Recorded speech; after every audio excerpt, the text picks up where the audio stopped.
ہمارے چینل پر آپ سب کو خوش آمدید۔ اگر آپ نے ابھی تک ہمارے چینل کو سبسکرائب نہیں کیا تو جلدی سے کر لیجئے اور بیل آئیکن بٹن کو پریس کر دیجئے تاکہ ہماری تمام نئے آنے والی ویڈیوز آپ کو ٹائملی مل سکیں۔ محبت ایک بہت ہی خوبصورت احساس ہے اور میں اسی احساس کو جینے لگا تھا۔ محبت انسان کو پوری طرح بدل کر رکھ دیتی ہے اور یہ بات مجھ پر صادق آتی تھی۔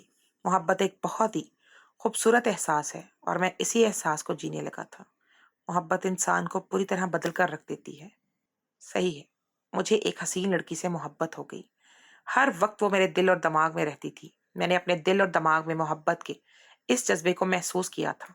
میری زندگی میں بہت بڑی تبدیلی آ گئی تھی۔ میں چلتے پھرتے اٹھتے بیٹھتے بس ایک ہی چہرے کو محسوس کرتا تھا۔ ایک ہی چہرہ میری نظروں کے سامنے ہوتا تھا اور میں اپنے آپ میں مسکراتا رہتا تھا۔ میرے کچھ یار دوست تو مجھے پاگل ہی سمجھنے لگ گئے تھے۔ کچھ تو یوں کہتے تھے کہ میں مرض عشق میں مبتلا ہو چکا ہوں۔ لیکن یہ عشق بہت بری چیز ہے۔ یہ انسان کو کہیں کا نہیں چھوڑتا اور میرے ساتھ بھی کچھ ایسا ہی ہوا۔ میرا کھانا پینا سب کچھ ختم ہو گیا۔ بس محبوب کے دیدار کی تمنا ہے اور میں اس کی گلی کے چکر کاٹتا رہتا تھا اور جو کبھی اس کی ایک جھلک بھی دیکھنے کو مل جاتی تو میں خوشی سے پاگل ہو جاتا۔ میرا دن مکمل ہو جاتا اور پھر مجھے کسی بھی چیز کی ضرورت نہ رہتی۔ اس وقت کی بات ہے یہ، جب میں کالج میں اپنا آخری سال مکمل کر رہا تھا اور ایک دن میں بائک پر اپنے کالج کے دوست کو چھوڑنے کے لیے اس کے گھر گیا۔ دوست کو چھوڑ کر جب میں واپسی کے لیے پلٹا تو اس کی گلی سے نکلتے ہی مجھے وہ نظر آئی کہ جس پر نظر پڑتے ہی میری دنیا بدل سی گئی اور پھر مجھے کچھ نظر نہ آیا اور وہی چہرہ میری نظر میں بس گیا۔ میں نے نہ چاہتے ہوئے بھی اس کا پیچھا کیا اور اس کے گھر تک پہنچ گیا۔ وہ بھی کالج سے ہی واپس آ رہی تھی۔ اس نے کالج کا یونیفارم پہن رکھا تھا۔ اس کا گھر میرے دوست کے محلے میں تھا۔ دیکھتے ہی دیکھتے وہ اپنے گھر میں داخل ہو گئی اور میں اپنا سب کچھ گوا کر واپس اپنے گھر چلا آیا تھا۔ ایک محبت ہی ایسی شے ہے جس میں انسان ڈوب کر بھی بہت خوش ہوتا ہے اور میرا بھی کچھ ایسا ہی تھا حال۔ مجھے پہلی نظر کی محبت ہو گئی تھی۔ گھر واپس پہنچنے تک میرے دل کی دنیا بدل چکی تھی۔ میرے چہرے پر بہت مسکراہٹ آ گئی تھی۔ میں خود بھی نہیں جانتا تھا کہ اب آگے میری منزل کیا ہے۔ خیالوں ہی خیالوں میں نے مان لیا تھا کہ وہی میری آنے والی زندگی کی ساتھی ہے۔ میں کالج سے واپس آنے کے بعد سارا دن اپنے کمرے میں بند رہا اور جب سونے کے لیے بستر پر لیٹا تو اس کی بڑی بڑی بوری آنکھیں اور تیکھے نقوش میرے دل کو بے چین کر رہے تھے۔